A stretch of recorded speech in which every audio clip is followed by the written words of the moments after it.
Bienvenue dans l'univers des régions françaises, une nouvelle cassette de la série Vivre en France dans laquelle nous avons regroupé quelques-uns des plus beaux reportages diffusés dans le cadre du journal de 13 heures de TF1 où nous évoquons beaucoup la vie dans les régions, souvent à travers ce qu'on appelle les richesses du patrimoine. Des traditions, des paysages, des gens passionnés et amoureux de ce qu'ils font, une richesse, une diversité qui nous rattache à nos vraies racines. Elles sont profondes, elles sont belles. Vivre en France, c'est ce que vous allez découvrir.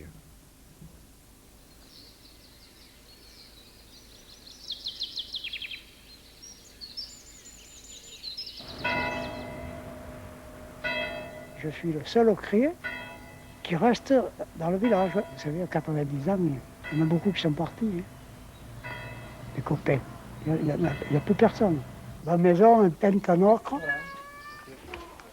et dans le style du pays. Et toutes les maisons ici sont toutes peintes en ocre, avec des couleurs différentes, qui sont un peu plus foncées, qui sont un peu plus claires. Il y aurait 17 nuances d'ocre exactement. Des façades aux couleurs chaudes jusqu'au toit de tuiles, ce petit village du Luberon mérite bien son nom, Roussillon. 1000 personnes vivent ici, perchées sur une colline. L'ocre les a fait vivre, les carrières sont juste en contrebas, un site spectaculaire. Mon grand-père, à 82 ans, il travaillait encore ici. Il triait à genoux de l'argile jaune. Mon père, il faisait le laveur. Ça, c'était son métier. Et du reste, c'était lui qui m'avait montré comment on lavait. Aujourd'hui, la pluie et le mistral ravinent les carrières abandonnées, devenues des lieux de promenade au joli nom. Le Val des Fées, la chaussée des Géants, le sentier des Ocres. L'usine de Roussillon a fermé au début des années 60. C'est ici qu'on fabriquait le pigment à partir de la terre extraite des carrières. Sa couleur imprègne toujours les murs. J'ai commencé à travailler à l'usine de Mathieu à l'âge de 13 ans. Et j'ai participé à la construction de l'usine. J'ai fait passer la première pierre aux maçons en 1921. 76 ans plus tard, Élie est toujours amoureux de cette couleur. Et bonheur supplémentaire, l'usine où il a travaillé toute sa vie est en train de renaître. Le Conservatoire des Ocres s'y est installé pour réhabiliter ce patrimoine et relancer la filière du pigment. Le vieil ocrier lui a transmis tout son savoir, toute sa mémoire. Aujourd'hui, nous, on va remettre ce lieu en activité, non pas pour produire de l'ocre, mais comme lieu de service, en fait, des services liés à l'utilisation des ocres, en faisant visiter ces carrières d'ocre, ces usines d'ocre aux gens, en leur proposant des ateliers, donc tout un ensemble de services en aval de la production des pigments. Des professionnels du bâtiment, des décorateurs ou encore des amateurs se retrouvent en stage d'initiation le temps d'un week-end. Ils enduisent, ils badigeonnent, ils apprennent des techniques simples, traditionnelles, à base de colorants. Je restaure ma maison et puis j'essaie d'utiliser des techniques authentiques et autant utiliser des produits naturels, non toxiques, qui vieillissent bien. Et c'est plaisant. Vous voyez ici l'ancien moulin, alors avec son concasseur, son broyeur, son tamis, sa presse à tonneaux. L'ocre est extraite généralement dans des tons de jaune, jaune orangé, et on la calcine, c'est-à-dire qu'on la cuit dans un four pour obtenir du rouge. Ça sont toutes vos couleurs là? Oui, c'est toutes les couleurs qu'on peut faire. On en a à peu près 37 comme ça. Le Conservatoire des Ocres multiplie les contacts avec tous ceux qui sont concernés par ces pigments dans la région du Vaucluse. Ici, la petite usine d'Apt, à 25 km de Roussillon, c'est la dernière en activité.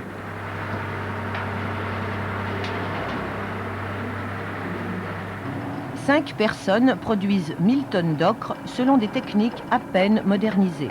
À titre de comparaison, en 1929, le Vaucluse en produisait 40 fois plus. Les pigments minéraux n'ont pas résisté face aux colorants de synthèse et autres produits chimiques. Même si les terres de Roussillon ont un pouvoir colorant exceptionnel, même si ce gisement d'un seul tenant est le plus important du monde. Restent, pour le plaisir des yeux, ces falaises déchiquetées, ces sculptures bizarres, ces couleurs éclatantes, ce qu'on appelle le Colorado provençal.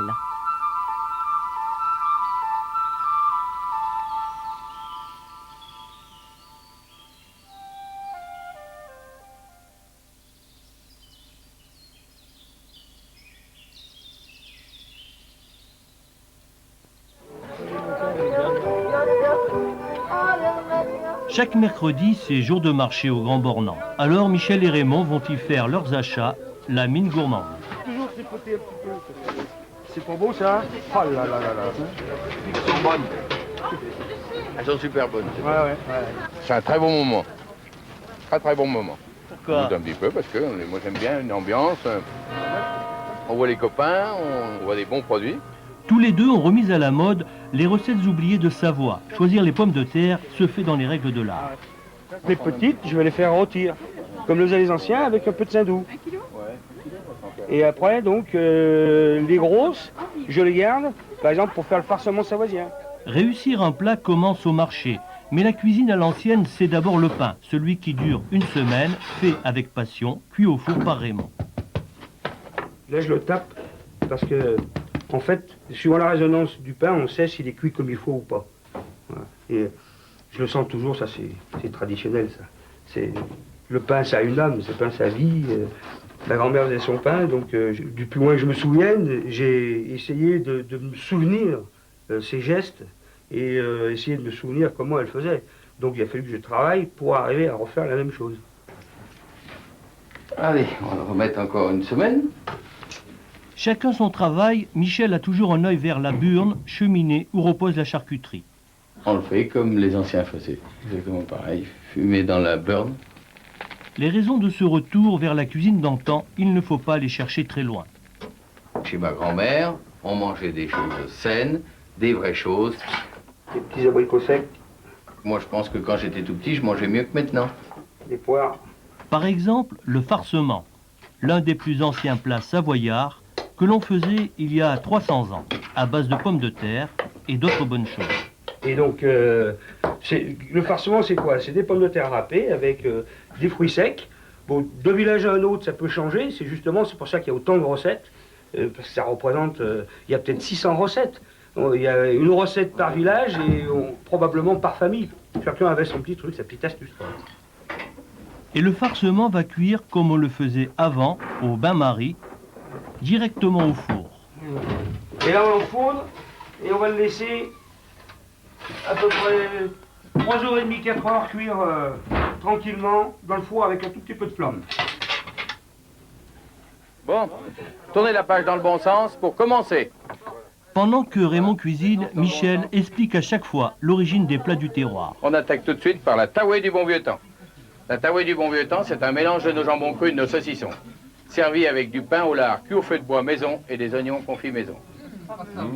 Le pâté grand-mère, c'est un pâté pur porc qui n'est pas passé au hachoir. Cette viande-là est coupée au couteau et mélangée avec des petites herbes de montagne. La soupe aux cailloux. Alors ça, c'est un grand moment, ça. C'est une des plus vieilles recettes de soupe savoyarde.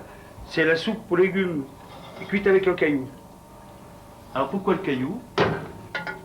Ben, le caillou, il sert à écraser les légumes à la cuisson. C'est-à-dire qu'il tourne dans la marmite et il sert à écraser en partie les légumes. Patiemment, Raymond a retrouvé ses recettes et leurs secrets, comme la caille en feuilles de vigne et sa sauce aux épices. J'arrivais pas à trouver quoi comme épices.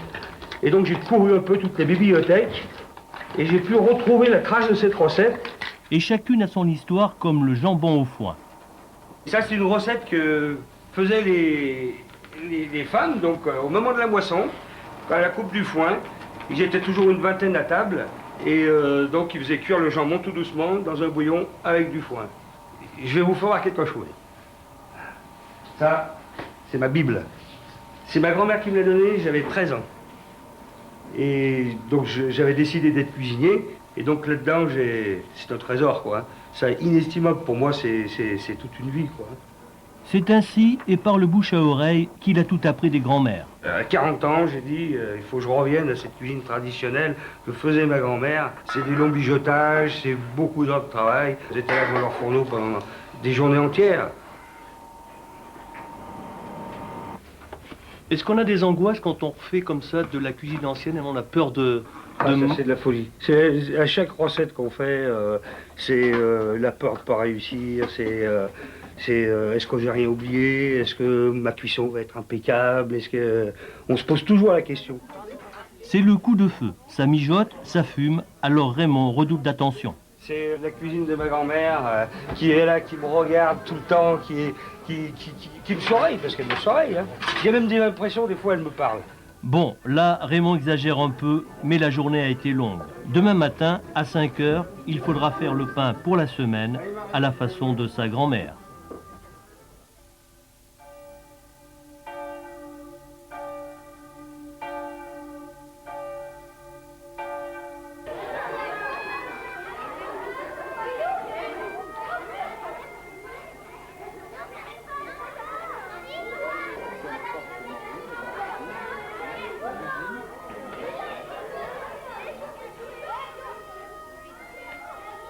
Tous les ans, on joue aux billes. En général, c'est en début d'année scolaire. Et puis au mois de juin, quand il fait beau. Mais ça ne se démode pas. Les jeux, eux non plus, n'ont pas changé dans cette cour de récré. On retrouve par ordre d'intérêt la boîte, le pot, la pyramide et pour les stratèges, le triangle. Les filles jouent elles aussi, mais pas avec les garçons. Non, parce qu'en général, ils trichent. La seule différence, c'est Michel, le directeur. C'est un mordu des billes et l'on ne plaisante pas avec les règles. Non, ce n'est pas bon parce que ta main a bougé. Hein? Alors recommence. Et puis, chose amusante, Michel et les enfants s'approvisionnent tous au même endroit. Oui, c'est un peu notre fournisseur, c'est notre sponsor. Le sponsor, c'est l'usine à billes de Mirabel et Blacon, rachetée en 85 par Liliane et Maurice Guyot. La dernière usine à billes, l'usine Barral, vous vous rendez compte, avait fermé ses portes. Au départ, ce couple de garagistes voulait agrandir leur bâtiment. Seulement voilà, ils se sont pris au jeu de billes bien sûr.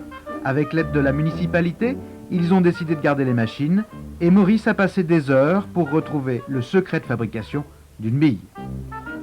Mais que faisaient les anciens? Ils fabriquaient des billes en pierre, une pierre que l'on trouvait dans la vallée de la Gervanne et que l'on transformait en petits cubes. Elle s'arrondissait par frottement entre un disque en fonte et un plateau de bois. La fabrication est beaucoup trop chère. C'est-à-dire que, je ne sais pas si vous imaginez le travail, il faut extraire la roche. À l'époque, il n'y avait pas de moyens mécaniques. C'est tout fait uniquement manuellement. Et l'usiner pendant 30 ou 40 heures. Plus rapide à réaliser, la bille en terre est arrivée entre les deux guerres. À partir d'un grain de sable de rivière, il fallait l'agglomérer avec de l'eau et de l'argile, en la tournant pendant des heures, comme une dragée. Trop long à sécher et cassable, on la mélangera ensuite avec du ciment. Liliane, elle, de son côté, s'amuse à peindre l'important stock de billes de l'usine avec de la peinture alimentaire. Elle choisit elle-même ses couleurs, mais n'arrive jamais à retrouver les mêmes teintes. La vraie difficulté, en fait, c'est le séchage. Il ne faut pas que les billes collent entre elles. Il y a un catalyseur alimentaire qui permet à la peinture de sécher assez rapidement. Enfin, il faut les remuer, hein, parce que dans 2 heures, sinon elles colleront. Hein.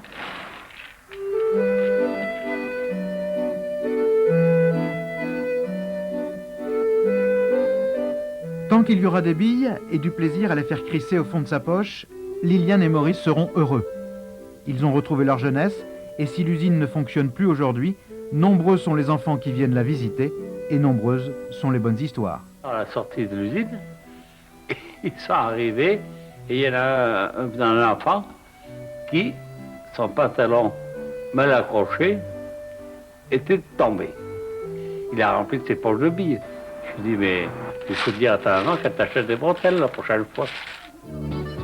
Car ici, on ne gronde pas les enfants, on ne gronde pas non plus les adultes qui envahissent régulièrement le parcours à billes de l'usine. Et que ce soit sur le ring, le circuit ou le triangle, il n'y a pas d'âge, comme on dit, pour s'amuser. 72 bientôt, dans 10 jours. Et c'est sérieux tout ça? Oui. Donc j'ai mal aux fesses. Tiens, au fond, il y a même Michel, le directeur de l'école. Personne ne sait qu'il y a une fédération française de billes en France. Alors c'est vrai, quand je monte ma carte de... Non, ça existe. Mais bien sûr que ça existe. Il y a même un président et des championnats du monde. La fédération existe depuis 1980, donc ça fait 16 ans que cette fédération existe. Mais disons qu'actuellement, on a à peu près 200 licenciés. Il y en a même qui vont jouer à l'étranger pour représenter la France. Et si l'usine de Mirabel et Blacon en profitait pour refabriquer quelques billes?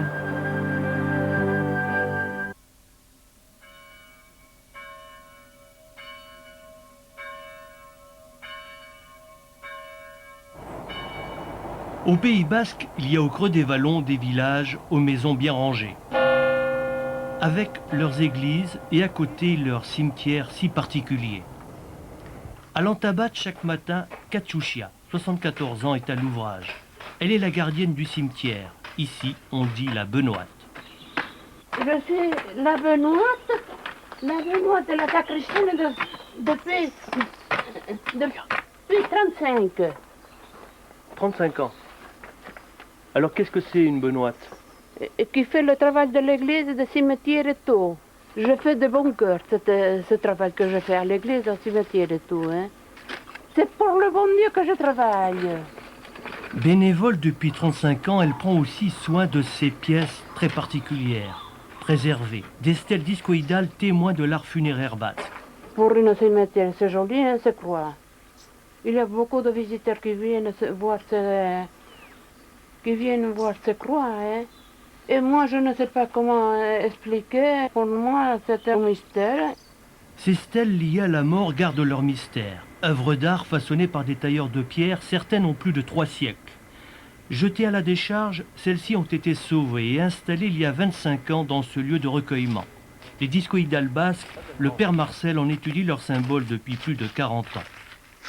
Comme tous les monuments anciens, la discoïdale basque est cosmique, c'est-à-dire qu'elle est composée de 2 éléments essentiels, un carré ou un trapèze, peu importe, cela a la même signification symbolique, et un cercle, hein, le carré représentant la terre et le cercle représentant le ciel. La personne qui décède est censée passer du carré terrestre au cercle céleste. Et c'est bien pourquoi aussi, dans les cimetières du Pays Basque, nous avons une orientation générale du cimetière vers l'Est, étant donné que l'Est, c'est le soleil levant, c'est donc la lumière, c'est la vie. Et dans le monde chrétien, on pense que le défunt va un jour ressusciter, va entrer dans la lumière. Alors voilà, ici nous sommes à Ixassou, et dans ce village, à côté de l'ancien cimetière, il a fallu faire un agrandissement. C'est donc l'exemple type d'un cimetière moderne, récent, puisqu'il date d'il y a 4-5 ans. C'est-à-dire qu'il y a une disparition de tous les marbres récents, on revient à du végétal, et en même temps, les tombes elles-mêmes, c'est un retour à la tradition, puisqu'on retrouve des discoïdales, des croix, des tabulaires, enfin les différents types de monuments basques. On ne trouve ces stèles que dans cette région, et les modernes ressemblent presque aux anciennes. Ion Etcheverry et son association ont sauvé et recensé 3000 discoïdales en 25 ans au Pays Basque. Alors tous ces monuments ici, ce sont des monuments qui avaient été jetés par les familles, parce qu'ils avaient préféré le marbre au début de ce siècle et au milieu de ce siècle. Si la lumière solaire valorise les croix et les stèles dans la culture basque, la sépulture et la maison sont inséparables. Voilà l'exemple type d'une stèle d'une maison. Sur la partie supérieure, les motifs géométriques, le dessin. Sur la partie inférieure, le nom de la maison avec le nom de la personne, Maria de Bildostegui. Bildostegui, c'est le nom de la maison, 1664. Il y a effectivement un lien très fort entre la maison au Pays Basque et la tombe. La maison et la tombe sont à la fois la demeure des vivants et la demeure des morts. Bien, quand on vend la demeure des vivants, la maison, on vend en même temps la tombe. Puisque les maisons portent un nom au Pays Basque, on retrouve sur la tombe le nom de la maison. Non pas le nom de la personne, mais le nom de la maison. Au Pays Basque, on désigne les gens par le nom de la maison. Au Pays Basque, l'idée du jardin est liée à celle de la sépulture depuis très longtemps. Beaucoup de cimetières ressembleront peut-être un jour à celui d'Arkang, un cimetière paysager où l'on retrouve l'identité basque et où, comme à chaque fête de Toussaint, chacun viendra honorer ses morts.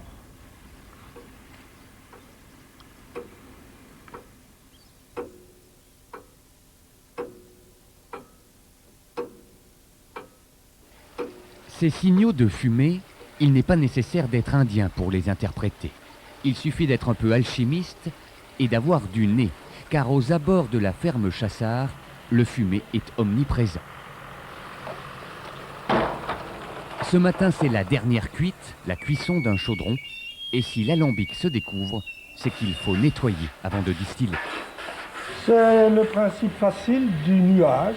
Hein. Il y a des gros cumulus au-dessus de nous, phénomène de chaleur, et d'un seul coup on est étonné, il pleut. C'est pratiquement la même chose, puisqu'en fait on met la matière en ébullition, il se forme de la vapeur, c'est pas de la vapeur d'eau mais de la vapeur d'alcool, qui va être condensée, et à ce moment-là, la vapeur va être transformée en liquide. C'est le chant de l'alambic, sur un air composé 6 mois plus tôt, au temps des cerises.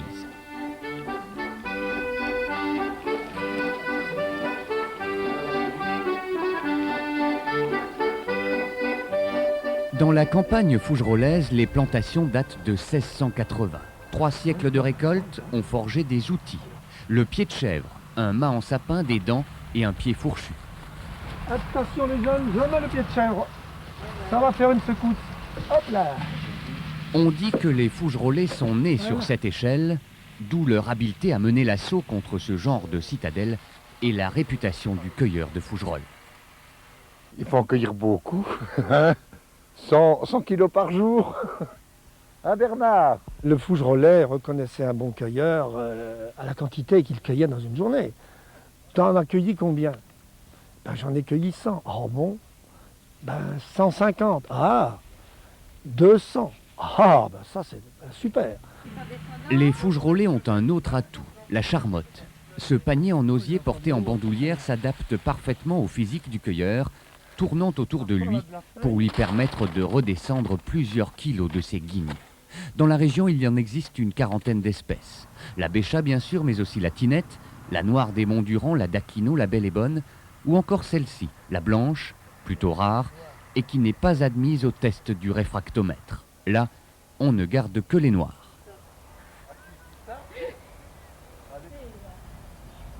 Voilà. Là, c'est bon, je suis à 18. C'est-à-dire que elle serait à 25, j'aimerais mieux. Mais j'ai le résultat, je sais que cette cerise-là est moyennement sucrée. Ici, la fermentation va se faire naturellement, pendant 5 mois. Et en cette fin d'automne, le temps soudain est venu de remettre en route l'alambic familial, avec le cœur à l'ouvrage et la tête à ce qu'on fait. À midi, j'ai chargé l'appareil qui s'appelle le numéro 11378. J'ai introduit dedans 2 hectolitres de cerises. Dans ce cahier, jour, heure, poids, rien ne doit manquer. Les douanes y veillent. La distillation est faite en une seule passe et son cœur, ici on dit la bouenne, monte au grenier, rejoindre d'autres bonbonnes. Celle que l'on appelait l'eau de cerise titre encore 55 degrés. Mais au début, on laissera les vapeurs les plus fortes s'échapper avant de sceller le goulot. La saison est finie et comme la part des anges ne réchauffe pas l'estomac du bouilleur de cru, on déguste.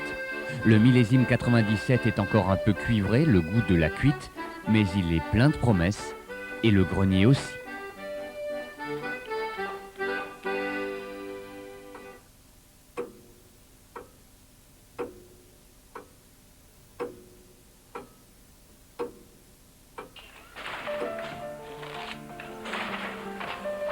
Des roses du XVIIIe siècle reviennent doucement à la vie dans cette manufacture de Tours.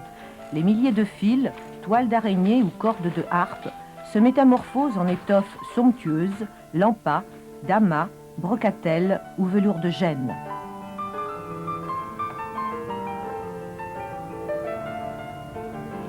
Tout commence par la pesée des écheveaux. La soie, venue de Chine, est teinte à la demande dans une gamme infinie de couleurs. Les nuances utilisées pour chaque tissu sont précieusement conservées. Pour ce tissu, vous voyez, j'en ai 1, 2, 3, 4, 5 coloris pour réaliser ce tissu. Et depuis le début de la fabrique? De la fabrique, c'est toujours de cette façon qu'on travaille, toujours la même méthode. 1, 2, 3, 4, 5, 6, 1, 2.